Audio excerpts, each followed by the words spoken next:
Bom dia, saúdo a todos com a graça e a paz da parte do Senhor Jesus. Ainda sobre o encontro de Jesus com a mulher samaritana, eu quero repartir o restante do diálogo e dos resultados do mesmo. Para tanto, quero ler o que está escrito nos versos 19 até o 26 do capítulo 4 do Evangelho de João. Diz assim a palavra de Deus. Disse-lhe a mulher: Senhor, vejo que és profeta. Nossos pais adoraram neste monte, e vós dizeis que é em Jerusalém o lugar onde se deve adorar. Disse-lhe Jesus: Mulher, crê-me que a hora vem em que nem neste monte, nem em Jerusalém adorareis o Pai. Vós adorais o que não sabeis, nós adoramos o que sabemos, porque a salvação vem dos judeus. Mas a hora vem, e agora é, em que os verdadeiros adoradores adorarão o Pai em espírito e em verdade, porque o Pai procura tais que assim o adorem.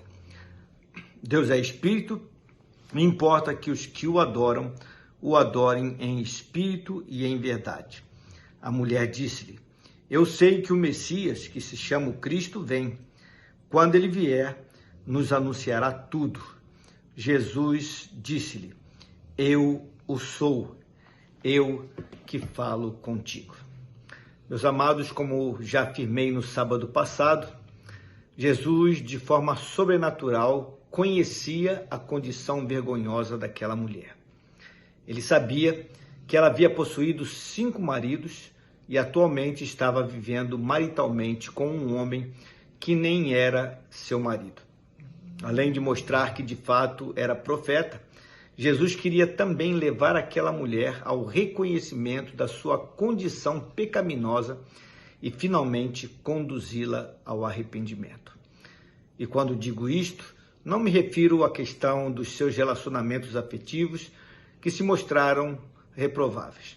Refiro-me antes ao fato de que aquela mulher precisava reconhecer o estado pecaminoso da sua alma e a necessidade que tinha de beber da água viva.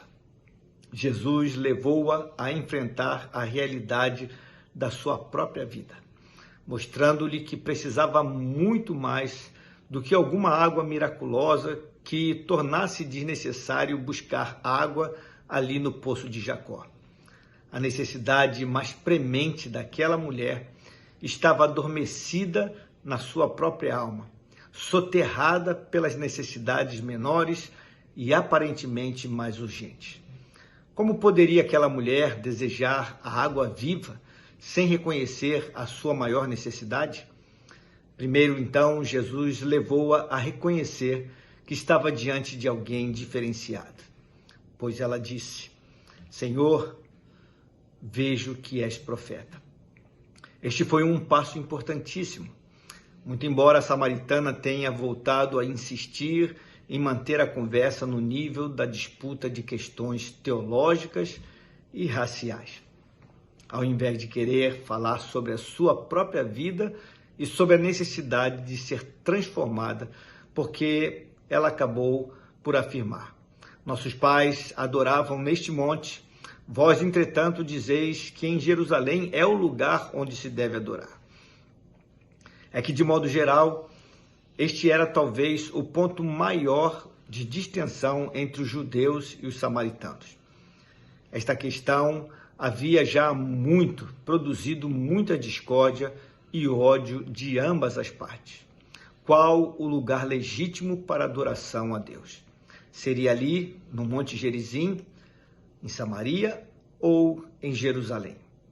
Jesus então afirmou que o verdadeiro centro da adoração não estava situado nem num e nem no outro monte, e muito menos no templo em Jerusalém. Pois disse: Mulher, podes crer-me, que a hora vem quando nem neste monte, nem em Jerusalém adorareis o Pai. O verdadeiro centro da adoração é o Messias, o Cristo de Deus. Os judeus possuíam um templo que, quando muito, servia de símbolo do que os homens haveriam de encontrar na pessoa de Cristo. Os samaritanos, por sua vez, Possuíam um Monte Santo, que reportava a linda história de fé dos antigos patriarcas, mas não passava disto. O templo que um dia havia sido erguido no Monte Gerizim, na terra dos samaritanos, já há muito havia sido destruído. E o templo que existia em Jerusalém foi destruído pouco mais de 40 anos após o diálogo que Jesus teve com aquela mulher. Por tal razão, o centro da adoração jamais poderia estar em qualquer um daqueles lugares. Jesus prosseguiu afirmando nos versos 22 a 24 que a verdadeira adoração jamais se constituirá num ato externo. É a influência do Espírito de Deus que cria o ambiente necessário no espírito humano para que este possa adorar devidamente a Deus, ou seja, em espírito e em verdade.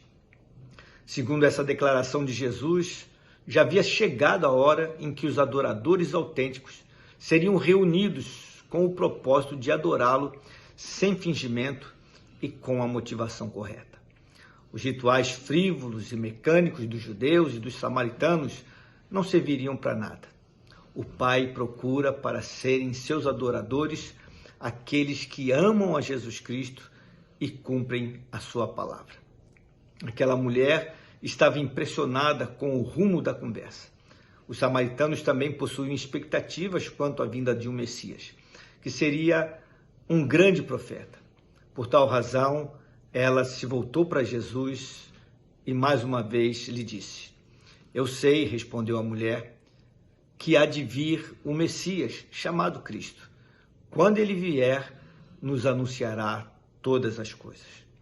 E foi exatamente em resposta a tal afirmação que Jesus se revelou a ela de forma plena e sem deixar margens para dúvidas.